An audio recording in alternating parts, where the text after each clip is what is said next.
আজি পবিত্ৰ শাওন মাহৰ অন্তিমটো সোমবাৰ ৰাজ্যৰ বিভিন্ন প্ৰান্তৰ মন্দিৰসমূহৰ সমান্তৰালভাৱে ৰহা শিৱ মন্দিৰসমূহত পুৱাৰে পৰাই ভিৰ কৰিছে অগণন ভক্তই ধূপ দীপ নৈবেদ্য জ্বলাই মহাদেৱক পূজা অৰ্চনা কৰাত ব্যস্ত হৈ পৰিছে ভক্তসকলে শাওনৰ সোমবাৰ হিন্দুস্তানী শিৱ মন্দিৰ ৰহা ইয়াত ৰাতিপুৱাৰ পৰা ভক্তৰ ভিৰ হৈছে প্ৰতিটো সোমবাৰে শাওনৰ ইয়াত আহি উপস্থিত হওঁ আজিও আহিছোঁ ইয়াত মন্দিৰত পানী ঢালিলোঁ গাখীৰ ঢালিলোঁ আৰু এতিয়া ভক্তৰ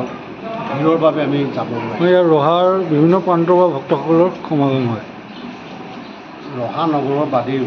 ৰহা দাঁতিকাষৰীয়া যিসমূহ অঞ্চল আছে সেই তাৰ পৰা যিসকল শিৱ ভক্ত এইসকল আহি মন্দিৰলৈ আহে আৰু মন্দিৰলৈ আহিছে মন্দিৰত এতিয়া ভক্তৰ ভিৰ চলি আছে news desk report first news Assam